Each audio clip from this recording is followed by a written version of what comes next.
àkójúmọ́ mọ́ níbikíbi tẹ́ ti láǹfààní àti máa wò wá lórí ìkànnì akéde Yorùbá TV News náà la wà tá a tún ti mú ròyìn wá fún wa fún ti àkókò yìí. Ojú tẹ́ fi ń wò wá, ojú ọ̀hún ò ní fọ́, etí tẹ́ fi ń gbọ́ wá, etí náà ò ní di láṣẹ Elédùmarè. Orúkọ oníròyìn ni Àyànfẹ́ Elédùmarè. Ṣáájú ẹ gbọ́ àwọn kókó inú ìròyìn náà. Àwọn aráàlú tí inú ń bí lu ọkùnrin kan pa látàrí pé ó jí ọ̀kadà gbé lọ nípínlẹ̀ Kwara. Igbákejì kọmíṣánná ọlọ́pàá ní ìpínlẹ̀ Èkó ó pokùnso sí inú ilé rẹ̀ ní Ògbómọ̀ṣọ́. Wàhálà ńlá ń bọ̀ ní ìpínlẹ̀ Ọ̀ṣun pẹ̀lú bí àwọn kan ṣe ń dọdẹ ẹ̀mí gómìnà nípínlẹ̀ Ọ̀ṣun tẹ́lẹ̀ rí èyún ọ̀gbẹ́ni Aregbesola. Ní ìpínlẹ̀ Ondo, àwọn aráàlú ni wọ́n dá ọkọ̀ tó ń kó oúnjẹ lọ́nà tí wọ́n sì jí ọ̀pọ̀lọpọ̀ oúnjẹ kó lọ ní àsìkò náà. Ẹ gbọ́ àwọn ìròyìn náà lẹ́kùnrẹ́rẹ́ báyìí. Àwọn aráàlú tí inú ń bí lu ọkùnrin kan pa nítorí pé ó jí ọ̀kadà gbé lọ ní ọjọ́ àìkú Sunday ọjọ́ 21 oṣù kẹta ọdún tá a wà yìí ní agbègbè Apálára nílùú Ìlọrin. Ó ní ìṣẹ̀lẹ̀ láabi náà ni ó ti ṣẹlẹ̀ nígbà tí wọ́n ní àwọn aráàlú mú adigunjalè kan èyí tó fọ́ pọ́npọ́ mọ́ ọlọ́kadà kan lórí tó sì fẹ́ jí ọ̀kadà rẹ̀ gbé lọ. Pẹ̀lú wàhálà àti akitiyan àwọn tí ọ̀rọ̀ náà ṣojú rẹ̀ tí wọ́n jẹ́ olùgbé agbègbè Apálára náà nílùú Ìlọrin. Ó ní wọ́n lé ọlọ́kadà ọ̀hún adigunjalè ọ̀hún tí wọ́n sì bá wọn ní bí wọ́n ṣe bá báyìí ni wọ́n bẹ̀rẹ̀ sí ní kó kùtìbò tí wọ́n lù bí kúkú bí yíyẹ bí ejò àìjẹ. Bẹ́ẹ̀ wọ́n ṣe ń lù bẹ́ẹ̀ náà ni wọ́n sọ wípé wọ́n ń fọ́ òkúta àti àpólà mọ́ ní orí títí tí àwọn ọlọ́pàá fi débẹ̀. Ẹni tó jẹ́ alukoro iléeṣẹ́ ọlọ́pàá ìpínlẹ̀ Kwara Èjìrẹ́ Adétòun ó fi ìdí ìṣẹ̀lẹ̀ náà múlẹ̀ wípé bí àwọn ṣe dé ibi tí ìṣẹ̀lẹ̀ náà ti ṣẹlẹ̀ ni àwọn gbìyànjú láti gba ọkùnrin náà kúrò lọ́wọ́ àwọn èèyàn tí wọ́n lù yìí ní àlùbami ní ṣùgbọ́n kí àwọn tó gbé dé ilé ìwòsàn látàrí ẹ̀jẹ̀ àti ọgbẹ́ oríṣiríṣi tó ti wà lára rẹ̀ ó ní ó ti gba èkúrújẹ lọ́wọ́ ẹbọra tí ó sì ti di ẹni àkọlẹ̀bù. Ẹ̀wọ̀n ṣe ní àlàyé wípé àwọn ti gbé òkú arákùnrin náà sí ilé ìgbókùpamọ́sí ṣùgbọ́n tán ní ọwọ́ tẹ ẹnikẹ́ni nínú àwọn tí inú bí ọ̀hún tí wọ́n lu ọkùnrin náà lálùpá. Igbákejì kọmíṣánná ọlọ́pàá ní ìpínlẹ̀ Èkó òun ni ó ṣe bẹ́ẹ̀ tí ó pa okùnso láti fi gba ẹ̀mí ara rẹ̀ ní ìlú rẹ̀ tí ń ṣe ìlú Ògbómọ̀ṣọ́. Ẹni tí wọ́n pe orúkọ rẹ̀ ní DCP Gbọ́láhàn Oyègbèmí ó ní ìròyìn fi léde wípé ní ọjọ́ ajé Monday ọjọ́ kìíní oṣù kẹrin tá a wà yìí ó ní ó ṣe bẹ́ẹ̀ tí ó gba ẹ̀mí ara rẹ̀ látàrí pé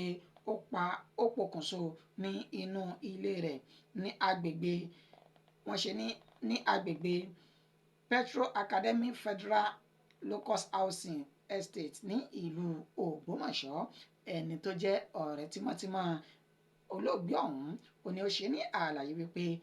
láti ìpínlẹ̀ Èkó ó ní olóògbé náà ti wá sí ìlú rẹ̀ tí ń ṣe Ògbómọ̀ṣọ́ láti wá ṣe ọdún àjíǹde. Ó ní bí ó ṣe dé ìlú ni ó ti sọ fún àwọn ẹ̀ṣọ́ aláàbò tí wọ́n ń tẹ̀lé wípé kí àwọn náà máa lọ sí ilé wọn kán lọ bá mọ̀lẹ́bí wọn ṣe ọdún àjíǹde. Ó ní ó ń gbé pẹ̀lú ìyá rẹ̀ ní ilé tí ó kọ́ fún ìyá rẹ̀ ní agbègbè Ronda ní Ògbómọ̀ṣọ́ ṣùgbọ́n láìpẹ́ yìí ni ó kó lọ sí ilé rẹ̀ tuntun èyí tán ló wà ní Petro Academy Federal Locus Housing Estate níbi tí ó ní ó ti pa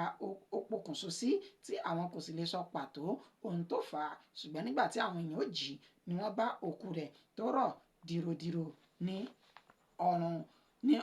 ọrùn fáànù èyí tí ó ti fi gba ẹ̀mí ara rẹ̀.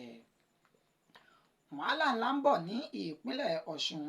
pẹ̀lú bí àwọn kan ṣe ń dọdẹ gómìnà nípínlẹ̀ Ọ̀ṣun tẹ́lẹ̀ rí èyún ọ̀gbẹ́ni Aregbesola. Igun kan nínú ẹgbẹ́ òṣèlú APC tí wọ́n pe orúkọ wọn ní Ọmọlúàbí Progressive Caucus àwọn ni wọ́n fi àtẹ̀jíṣẹ́ náà jáde látẹnu ẹni tó jẹ́ alukoro fún ẹgbẹ́ ọ̀hún èyún Abọ́sẹ̀dé Olúwaṣeun. Nínú àtẹ̀jáde tó fi síta ó ní ó ti sọ wípé agbẹnusọ fún gómìnà ìpínlẹ̀ Ọ̀ṣun títí àná òde yìí tí orúkọ rẹ̀ ń jẹ́ gómìnà àná Oyètọ́lá tí ẹni tó jẹ́ agbẹnusọ rẹ̀ Ismail Omipidan ó ní nínú ọ̀rọ̀ rẹ̀ tó fi síta ó ní ó ti sọ wípé Aregbesola tó jẹ́ gómìnà ìjẹta ní ìpínlẹ̀ Ọ̀ṣun ó ní ó ṣe bẹ́ẹ̀ tí ń ta ẹsẹ̀ àgẹ̀rẹ̀ sí àwọn àgbààgbà olóṣèlú ìpínlẹ̀ náà tí ó sì ń lu ìlú tani yóò mú mi ó ní tí Aregbesola tí ó bá tẹ̀síwájú láti máa wu ìwà kílókànmí àti tani yóò mú mi àti ìwà ìfi ojú olóore gúngi yìí ó ní kò lè pẹ́ lórí òkè pẹ̀ tí ìdájọ́ yóò fi dé. Èyí ni ó fà á tí ẹgbẹ́ ọmọlúàbí Progressive Caucus fi wá fi ariwo síta wípé kí gbogbo àwọn ẹ̀ṣọ́ aláàbò àti àwọn agbófinró kí wọ́n gbé ìgbésẹ̀ akin lórí ọ̀rọ̀ tí Ismail Omipidan tí ó sọ síta yìí pẹ̀lú bí ó ṣe ní ẹ̀mí gómìnà nípínlẹ̀ tẹ́lẹ̀ ọ̀hún Rauf Aregbesola wípé ó mì dìrò báyìí ó ṣe ní àlàyé pé ní nǹkan bí ọdún 2022 ó ní àwọn agbébọn kan ni wọ́n ṣọṣẹ́ tí wọ́n ṣe ìkọlù sí ilé gómìnà nípínlẹ̀ ọ̀hún tẹ́lẹ̀ rí èyún tó pe orúkọ rẹ̀ ní Ọ̀rọ̀míyàn House tí ń bẹ ní agbègbè Àrẹ́gbẹ́ nílùú Òṣogbo ó ní ọ̀pọ̀lọpọ̀ àwọn ìjàmbá abẹ́nú ó ní wọ́n tún ti ṣe sí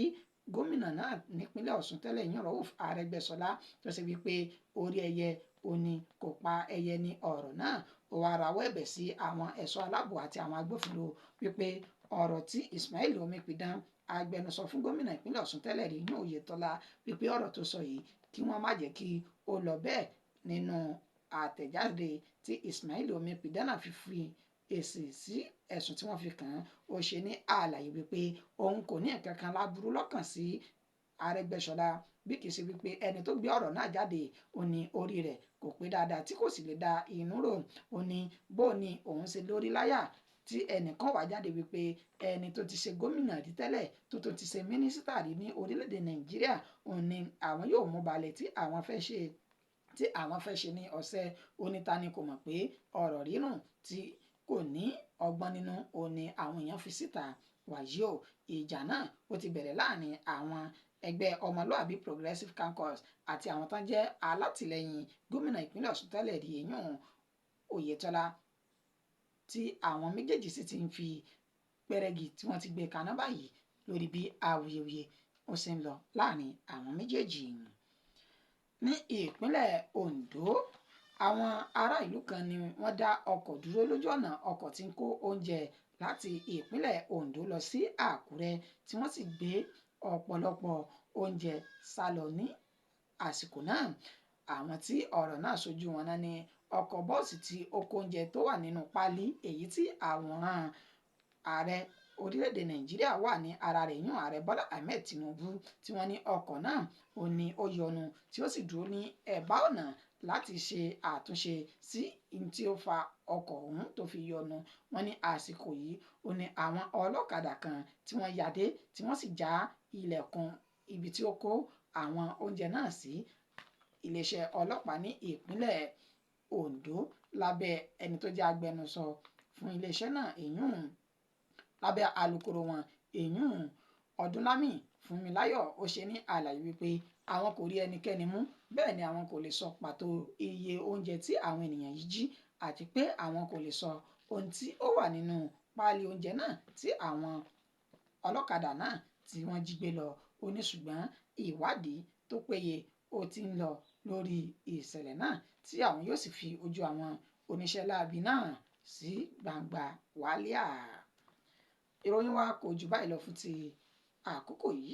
ẹ tún pàdé wa nígbà tá a tún máa mú ìròyìn míì wá fún wa àti àwọn ètò míì lórí ìrànràn kó tó di ìgbà náà ẹ má gbàgbé wípé ìpolówó ọjà báyìí ni àgúnmu òwò ẹgbẹ́ ọjà yín wá ká bá yín polówó rẹ̀ bákan náà ni kẹ́ bá wa subscribe sórí ìkànnì YouTube tẹ̀ tí wọ́n wá yìí Akéde